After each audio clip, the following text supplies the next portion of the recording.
This is Natalie. She looks like just your average Icelandic teenager. She likes watching TV, surfing the internet, and of course, text messaging.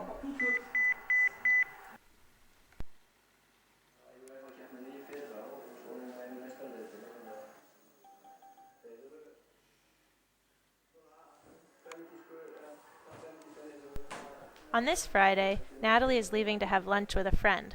Like usual, she leaves the house and forgets to turn off the lights, computer, and TV.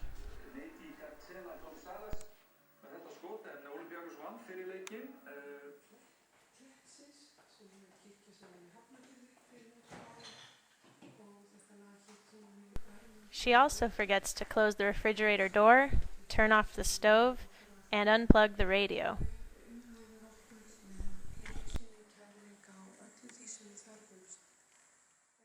Natalie is just your average Icelandic teenager, right?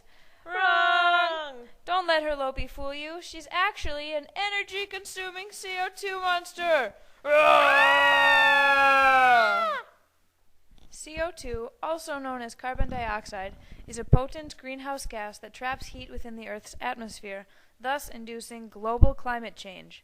Global climate change may lead to changes in rainfall patterns, a rise in sea level, and a wide range of impacts on plants, wildlife, and humans.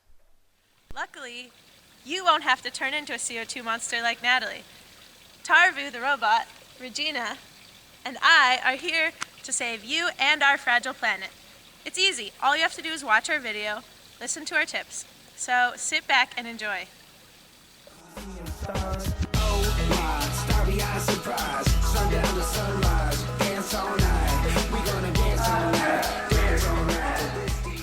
Hey there, Tarvis and Regina here with a little trivia for you.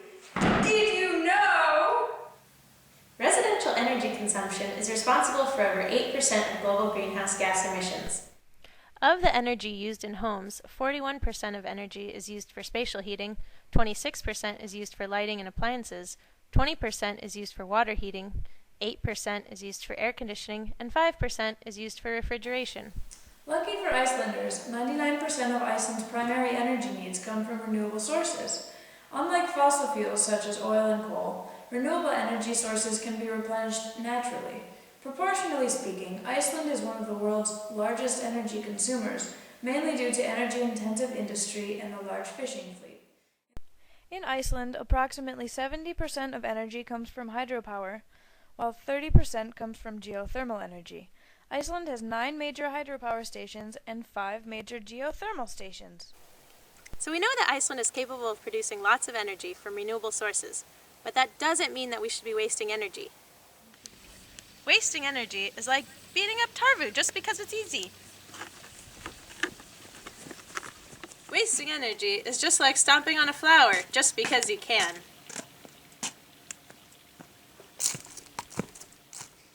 Furthermore, even renewable sources of energy aren't as green as you might think. Even eco-friendly sources of energy have their pros and cons. Pros of hydropower. It is a renewable source of energy and doesn't pollute water or air. It provides a constant source of energy. The reservoir system supplies water even during droughts, and it can provide areas for recreation. Cons of hydropower. Dams can damage natural river ecosystems by affecting temperature and water flow. They delay the seasonal migration of certain freshwater fish species. The reservoirs affect the land use potential of an area.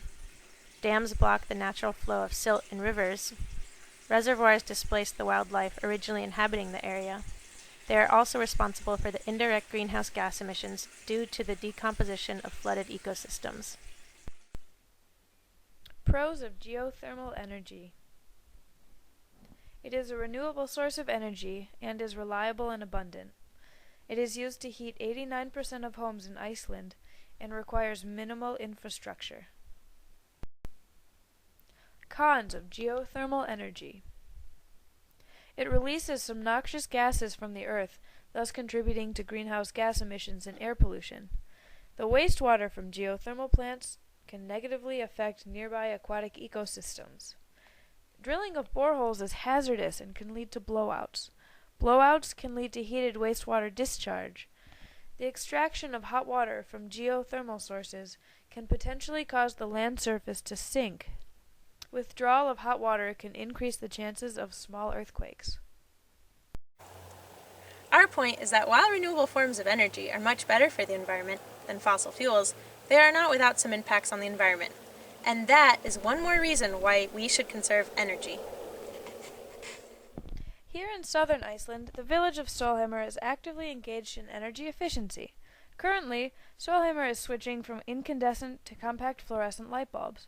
Compact fluorescent light bulbs, also known as CFLs, last 8 times longer and can save up to 78% of the electricity that incandescent light bulbs use. The village has also installed motion sensors and timers so that lights automatically turn off. Solheimer is reducing its waste through recycling programs, and it also produces goods here locally. So we've learned about the implications of energy consumption and about the pros and cons of hydropower and geothermal energy. Now we are left with the most important question of all. What can you do to save energy? Turns out there's a lot you can do. Tarbo here can show you. Always remember to turn off the lights when you are not using them. Switch to compact fluorescent light bulbs. Unplug appliances when you are not using them. Turn off or hibernate your computer when you are not using it. Wash your clothes in cold water.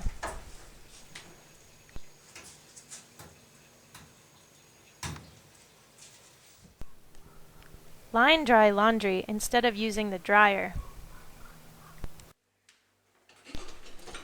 Run the dishwasher only when it's full.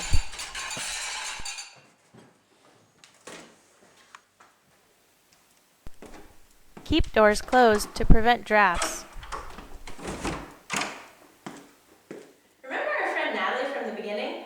Well, turns out she doesn't like being a CO2 monster much. Me and the gang here are feeling kind of sorry for her, and we want to give her a second chance to do the right thing. Let's see if she can get it right this time.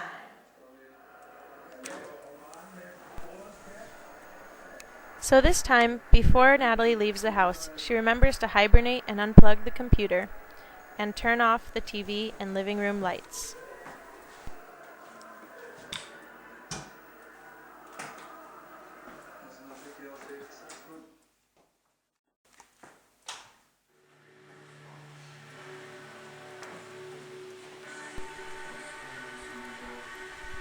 She also remembers to turn off the stove, unplug the radio,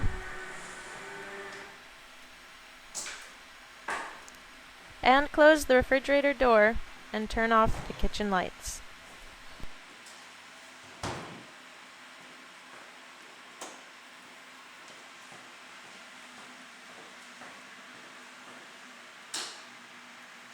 Yay!